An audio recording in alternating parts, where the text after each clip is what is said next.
नमस्कार, मैं मिस कनकलता झा आज आप लोगों के लिए सूर के पद का दूसरा भाग लेकर उपस्थित हुई हूँ। सूरदास हिंदी की कृष्ण भक्ति शाखा के कवि हैं। सर्वोपरि और उत्कृष्ट कवि माने जाते हैं। इनका जन्म मथुरा के निकट हुआ था। सूरदास महाप्रभु वल्लभाचार्य के शिष्य थे। सूरदास वात्सल्य रस के सम्राट माने जाते हैं। सूरदास में वात्सल्य रस की जो प्रवृत्ति है, जो व्याख्या उन्होंने वात्सल्य रस की है, वो अन्यत्र कहीं मिल पाना दुर्लभ है। इनकी भाषा ब्रजभाषा है। आइए सूरदास के पद का दूसरा भाग हम पढ़ना शुरू करते हैं। खीझत जात माखन खात, अरुण लोचन भौ हटेरी बार बार जमात।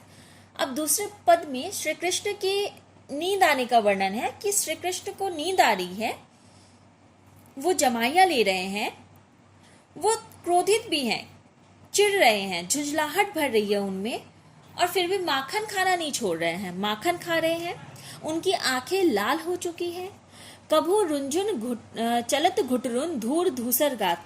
कभी तो वो घुटने के बल चलते हैं तो रुंझुन रुंझुन पूरे आंगन में उनके पायल की आवाज जो है वो गूंजती है।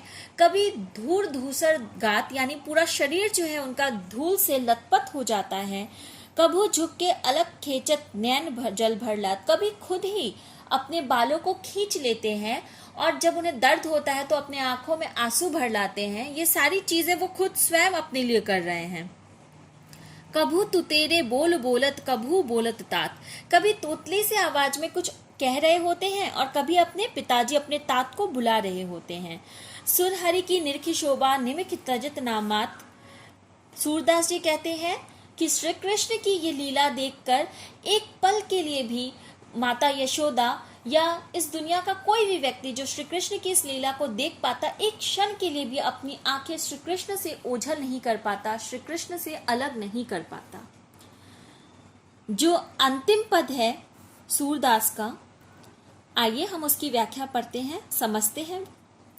मैया मेरी चंद्र खिलौना ले हो, धौरी को पे पान न करियो, बेनी सुर न गुथियो, मोतिन माल न धरियो, उर पर झंगली कंठ न ले हो, जेहो लोट अभी धरनी पर तेरी गोद न आए हो, लाल कहे हो नंद बाबा को तेरो सूत न कहे हो, कान लाए कछु कहत जशोदा दाही नहीं सुने हो, चंदा हूते अति सुंदर तो ही नवल दुल्हनिया ब्याह हो, तेरी सौ मेरी सुन मैया अभी ब्याहन जय हो, सूरदास सब सखा बराती नूतन मंगल गए हो। कवि कह रहे हैं कि चांद को देखकर श्री कृष्ण जो है उसे खिलौना समझ बैठते हैं और हट करने लगते हैं, जिद करने लगते हैं कि उसे वो चांद खिलौने के रूप में चाहिए। मैया यशोदा से जिद करते हैं कि वो चांद उन्हें खिलौने के रूप में चाहिए। और अगर वो खिलौना उन्हें नहीं मिला, यदि वह चांद नहीं मिला, धौरी को पे पान न करियो यानी दूध नहीं पिएंगे, बेनी सिर न गुथियो यानी चोटी नहीं बनवाएंगे अपनी, मोतिन माल न धरियो उर पर झंगुली कंठ न ली हो। झंगुली भी एक तरह की माला होती है और मोती की माला, ये दोनों ही वो गले में नहीं पहनेंगे। जेहो लोट अभी धरनी पर तेरी गोद न आई हो।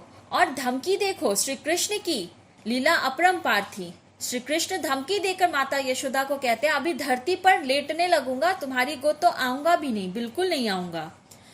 लाल कहे हो नंद बाबा को तेरी सूत ना कहे हो, मैं नंद बाबा का बेटा कहलाऊंगा, लेकिन माता यशोदा सुन लो, मैं तुम्हारा पुत्र नहीं कहलाऊंगा। कान लाए कछु कहत यशोदा दाही नहीं सुने हो। हम बच्चे को बहलाने फुसलाने के लिए बहुत सारा प्रयत्न करते हैं, माए इसमें बहुत एक्सपर्ट होती है, और यहाँ माता यशोदा भी उस समय में भी बहुत एक्सपर्ट थी। वो अपने बच्चे को कहती है कि आओ मैं कान में तुम्हें कुछ कहती हूँ जिससे कि तुम्हें, जो मैं दाव को भी नहीं बताऊंगी, सिर्फ तुम्हें बताऊंगी। चंदा हूते अति सुंदर तो ही नवल दुल्हनिया ब्याह हो। अब कहती हैं कि चांद से भी सुंदर तुम्हारे लिए नई दुल्हन लेकर आऊंगी मैं, तो तुम इस चांद की कामना करना बंद कर दो। ये बात सुनते ही अब श्री कृष्ण क्या कहते हैं, तेरी सौ मेरी सुन मैया अभी ब्याहन जई हो। कहते हैं कि अब तो तुझे मेरी कसम है, अब मुझे अभी ही शादी करनी है और चांद सी दुल्हन मुझे अभी ही चाहिए। सूरदास कहते हैं कि सूरदास सब सखा बराती नूतन मंगल गए हों। और सूरदास जी कहते हैं कि हम जितने भी श्री कृष्ण के सखा हैं वो श्री कृष्ण के बाराती बनेंगे, और जो लोकगीत गाया जाता है विवाह के अवसर पर वह गीत गाया जाएगा, मंगल गीत गाए जाएंगे और श्री कृष्ण का विवाह होगा। धन्यवाद।